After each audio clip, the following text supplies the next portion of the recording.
dalam Islam kita wajib jangan sampai tangan di atas, tangannya ke bawah. Memberi ya. Membantu umat.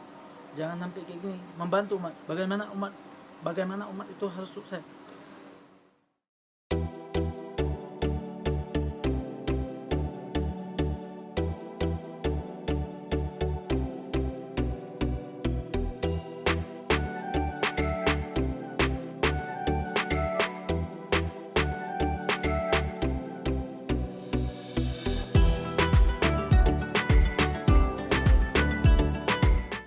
Assalamualaikum Bang. Waalaikumsalam. Jadi saya sama Yogi, ya Bang siapa? Ikram ya. Saya bersyukur gitu ya Bang. Tadi Abang udah menawarkan saya tadi produk tadi apa yang ini ya, bos. Ya banyak saya belajar gitu dari Bang Ikram juga tentang apa ya, Islam juga ilmu Islam dan di syariah Islam. Sebelumnya saya mengucapkan minal aidin dulu ya Bang. Ya, Minal aidin, maaf izin, mohon maaf lahir dan batin. Keluarga ada di Aceh berarti. Mungkin Bang Ikram bisa perkenalan lah gitu. Bang Ikram dari mana? Lalu Assalamualaikum warahmatullahi wabarakatuh. Assalamualaikum. Asal saya dari Aceh, nama saya Ikram. Cuma saya di Bandung ini tinggal di Bandung, hanya berbisnis di eco leasing, yaitu perusahaan ini penjualan langsung, yaitu delisaring. Nah, saya di bagian distributornya, bagian penawaran menjadi orang biar dapat reward, biar dapat kesuksesan. Dan yang saya ingin sama orang-orang itu, bagaimana orang itu yang dulu hidup miskin menjadi hidupnya kaya. Ya. Nah, yang kaya menjadi semakin berkah. Nah, jadi kita di sini mengajarkan, dan di bisnis ini juga ada mengajarkan keagamaan, yaitu spiritual leader camp. Itu sebulan sekali, itu pertengahan bulan.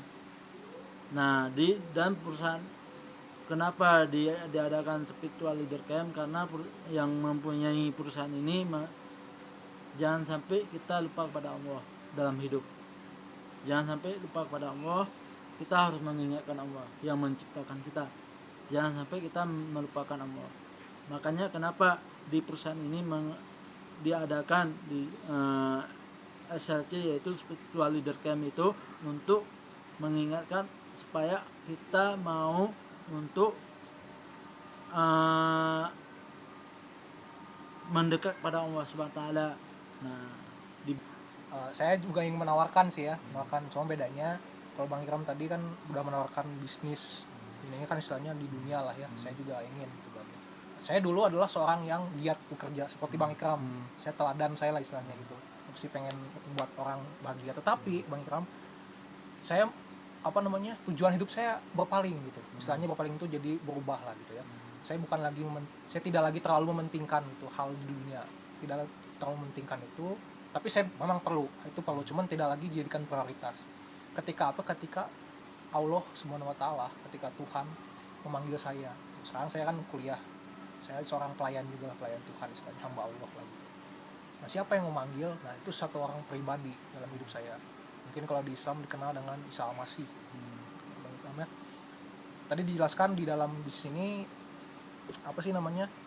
tabungan ya, benar nggak Bang? Tabungan. Jadi kalau kita nabung sekian 2 juta, saya ngeliat itu hasilnya bisa sampai 20M ya, 10M. Nah, tapi kalau dengan nabung nggak cukup ya. Tadi kan bisa itu nggak bisa ya dengan tabungan. Nah, lalu saya tertarik gitu untuk membahasnya ke satu agama, lah gitu ya. Dan di sini ini saya potong sedikit. Ya, oke. Saya potong sedikit. Orang yang sudah mendapatkan uang dari sini 20 miliar atau yang lebih daripada 20 miliar, orang membangun rumah ibadah, yaitu masjid. Habis itu kalau di Islam ada pondok pesantren, yaitu pondok pesantren. Ada yang namanya Pak Suroto Jafir. Beliau membangun pondok pesantren itu 20 hektar.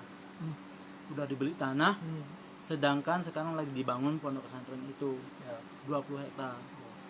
Dan beliau sudah membawa 50 fakir miskin untuk ibadah haji dan umroh. Oh, subhanallah ya. Ya. Udah dibawa. Dengan hasil ini, kita hasil di sini untuk membawa ke jalan Allah, Betul. bukan untuk berpoya-poya kehidupan dunia. Ya. Kita misalkan maaf, Kang Yogi sukses di bisnis ini, ketika Kang Yogi sukses di bisnis ini, maka Kang Yogi nanti bisa bangun masjid, bisa bangun musola, bisa bangun gereja, mau bangun pendidikan agama di Katolik ataupun di Nasrani, bisa bangun. Nah, dengan hasil kita kerja di sini dan bisa menyumbangkan beberapa santunan anak yatim dan bisa menyumbangkan santunan pada fakir miskin. Amin. Dengan hasil ini 20 miliar lebih ini kita bisa menyumbang. Contoh, ada orang datang, kita nggak punya duit, dia minta sumbangan, mohon dong bantu buat masjid, mohon dong bantu buat ini. Kita nggak pernah membantu orang itu. Yang dalam Islam mengajarkan itu berlomba-lombalah dengan kebaikan. Betul. Berbuat kebaikan. Karena di dalam Islam menekan kenapa kita wajib melakukan kebaikan, menolong orang, bagaimana orang itu ditolong. Nah, dan ada surat dari Al-Quran, iyyaka na'budu wa iyyaka nasta'in. Nah, kita minta pertolongan sama Allah, Allah pasti ditolong kita. Ya. Dengan Allah menolong, bukan Allah yang langsung yang menolong, tapi lewat utusan. Ada perantara. Contoh, Kang Yogi ketemu sama saya itu utusan Allah yang mengutuskan ketemu hari ini. Nah, dengan Kang Yogi ketemu sama saya hari ini, maka Kang Yogi itu sudah diterima doa-doa Kang Yogi oleh Allah SWT. Sudah dijabah doa-doa Kang Yogi oleh Allah SWT dengan Kang Yogi dalam beribadah. Maka ketika Allah udah mengijabah doa itu, enggak langsung Allah yang menurunkan tangan, tapi yang menurunkan tangan itu lewat perantara manusia, ketemu sama saya. Nah, saya jelaskan, yuk kita berbisnis dengan syariah, bermuamalah dengan syariah, hukum ekonomi bersyariah kita menegakkan. Nah, bagaimana ekonomi bersyariah? Ya seperti ini, yaitu udah ada perusahaan yang kita bergelut dengan ekonomi syariah. Nah, dan Rasulullah Nabi Muhammad juga pernah berbisnis. Kalau dalam Islam, Nabi Muhammad pernah berbisnis. Nah, sekarang giliran saya untuk menawarkan nih. Tadi kan sudah tawarkan tabungan ya selama kita di dunia ini, tabungan untuk bisa sukses gitu ya istilahnya. Ini kan di bulan Lebaran, Idul Fitri. Jadi saya itu ingin memperkenalkan ke teman-teman kalau janganlah Kristen itu saling menghina, janganlah kita beda agama saling menghina, benar kan? Karena kan sekarang tuh zamannya kan dihujat kan, pendeta lah atau ustaz itu kan misalnya. Nah, kita contohin ke teman-teman kalau Kristen dan Islam itu bisa rukun gitu dengan cara sharing ini gini. Nah, sekarang saya ingin menjelaskan ke Bang siapa mungkin bisa agak sini. Nah, mungkin saya bisa menjelaskan ke Bang tadi ya Fikram.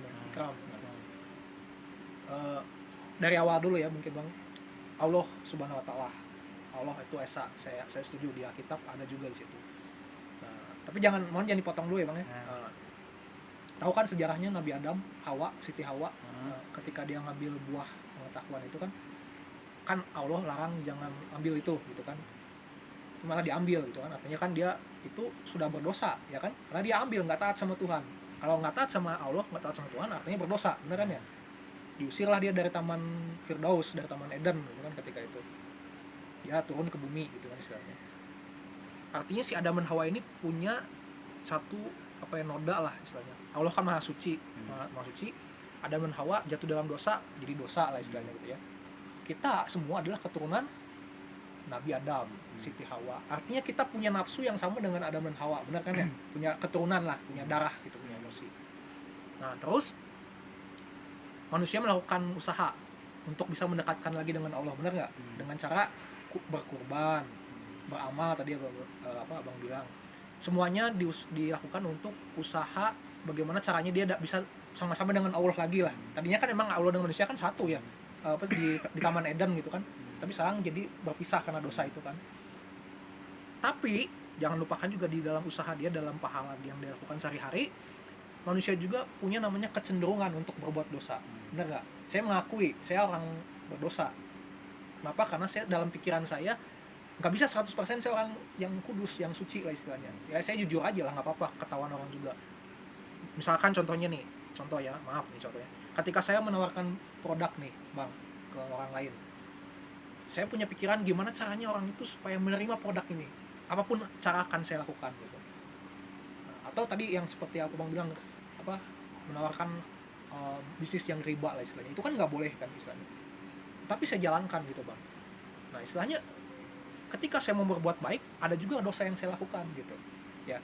Jadi kalau timbangan misalnya beginilah, saya lakukan pahala, ada juga yang nggak baiknya. Itu mau sampai kapan kita lakukan itu gitu Bang ya, mau sampai kapan gitu, mau sampai kiamat baru kita bertobat? Nggak akan kita pengennya gimana caranya supaya kita pahala kita lah yang lebih besar gitu Bang.